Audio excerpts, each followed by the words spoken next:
everybody needs to stop messing with married men, period.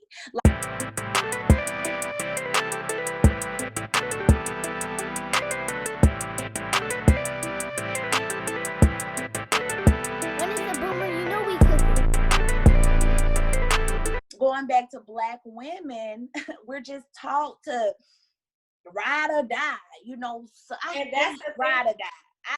Ride or die, baby. And that's the thing, because like I feel like it comes with maturity as well. It comes with getting older, because like I have not always been like that. Let me tell you something.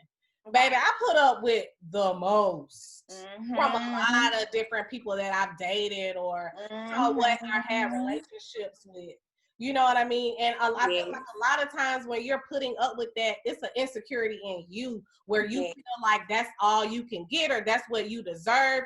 Or like you said, that's just what you feel like is normal. You feel like I'm just supposed to endure pain. I'm supposed to be a ride or die. I'm supposed to just sit here and suffer and be the last female standing. Like for some reason, that's the cool thing, to be the last female standing after a man. Yes.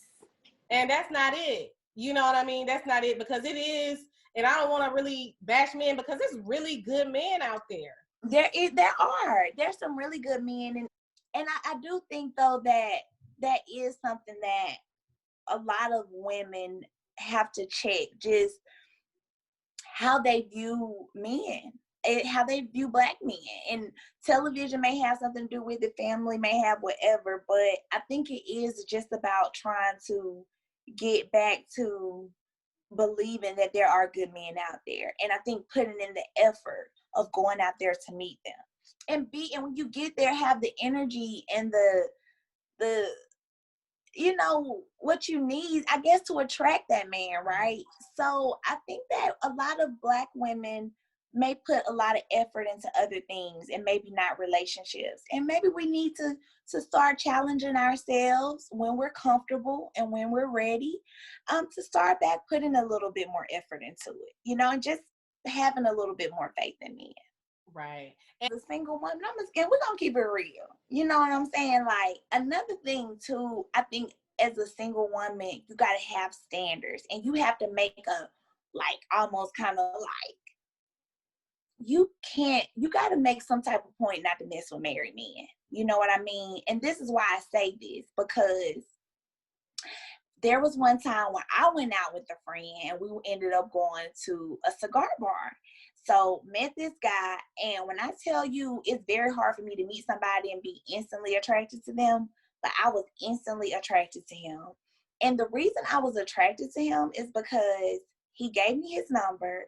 We talked at the bar, but then I was riding with a homegirl, so I ended up leaving. But we ended up talking on the phone, and he was just telling me like to call him daddy, and like, oh my God, hold on, girl, I gotta make this girl. He was just like, I don't know. That conversation was just so interesting. It was just so lit, because he was just like, I don't know, girl. My son over there, so I can't be.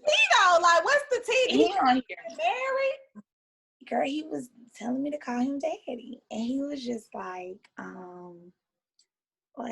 if he asked me a question, I'd be like, yes, or whatever. He'd be like, yes, what? Girl. So he was here. So he was in town visiting. He was here for 3 days. So the next day, this was on like a Saturday. So the next day we ended up talking. So I'm like, okay, I want to go hang out with him. Like, I'm going to hang out with him.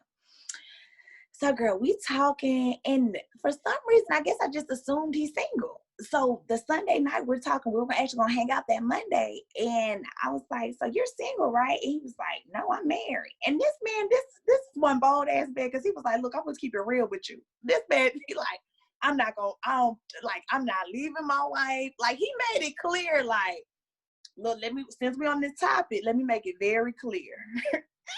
I love my wife. I love my family. I'm not leaving my wife. I like to fly to Atlanta sometimes, come have a good time, but this is what it is. This is what it is. And that was so not okay with me. Like, first of all, what a tease, right? It's just like, this is just not what's up. second of all, it's a little insulting because I feel like, I mean, I guess he did tell me a little early because it wasn't like we was just like, you know, it was like the next day. But it's like, but it seems like if you didn't ask, he was not going to tell you. Like, he was going to tell you if you asked, but it didn't seem. I guess so. And maybe because he's used to that, right? And maybe, and I didn't look at his hand either. Maybe he was wearing a ring, you know what I'm saying? And maybe he felt like, well, you saw, you know, he didn't say that, but I maybe he was wearing his ring and he just thought I saw the ring, you know? But I guess, well, I don't know, girl, but it was just like one of those things where it was just like, dang, it just seemed like it would have just been cool and fun to like kind of hang out and continue to have that back and forth conversation. I don't think that, like, I know, right, it wasn't going to go down like that, but just meeting someone with that type of confidence and to be, I guess, bold enough to tell you to call him daddy, it's like, yeah, nigga, I want to go to lunch and I want to learn more. You know, I'm intrigued. I'm intrigued. You're talking about intriguing, like, because you see it on TV. You feel me? Right. Like, so it's just like, for me, I think, you know, just really having standards for yourself and not like just knowing like, I don't care what, you know, and I guess that goes back to my faith, but like, I'm not messing with a married man, period, at all. It don't matter. There ain't no way around it. Or being with a girlfriend, you know what I'm saying? I'm not messing with anybody who's not single. I'm not with the weekend thing, you know, like I'm just not being second best. And I think just going back to Black women, right? We have almost been taught that we're like unappealing, we're second best, right? So sometimes we're okay with being the side chick, or we're okay with being, well, he give me money, but that's not enough. So I think we need to stop, like everybody needs to stop messing with married men, period. Like, and I think when we do, and I'm not trying to judge or talk about nobody, but I'm just saying, like, when you have songs and different things in our community that makes it seem okay to possibly, you know, do that, you know, then you talk about, like talking, because then you go back to the Black cheating husband, right? You know, this new stereotype in 2020, and then now you got the Black side Jezebel now, you know, so now we just a different type of Jezebel. I don't know, it's just, it's not cool, and it's not something that I think us as Black women should feel okay with. And I think it's okay to date outside your race. We can't leave it at, don't close your legs to married men, girl. It's not that deep. You do not, and then you gotta hold your friends accountable, because you gotta have a certain standard. Your friends have to have a certain standard and accountability.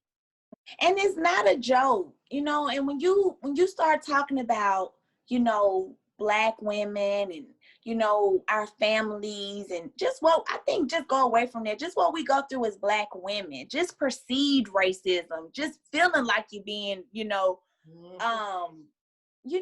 just challenged. It's like, we already have enough stuff that we have to deal with in this world.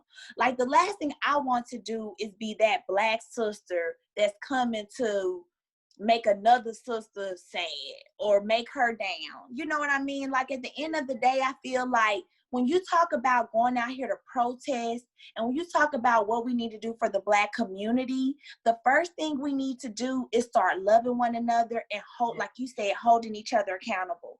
If I know that you're marrying a Black sister, I'm not going to interfere with that. Any woman, I don't care what color she is.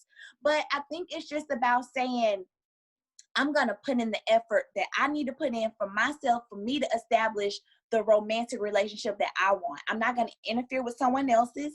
This may be a test. This might be a little easy, and he might be all appealing and intriguing and everything, but it's not bigger than my God. It's not bigger than my faith, because I know when this fool fly back to wherever he from Wednesday, I still got to deal with my conscience. I still got blessings that, you know, I feel like God is bestowing upon me. And I feel like it does come from trying to be a good person and sacrificing and saying, you know what, I'm not going to do that, you know? So I do think we need to start making a commitment to ourselves and our community, you know, to start being like the respect we want to have.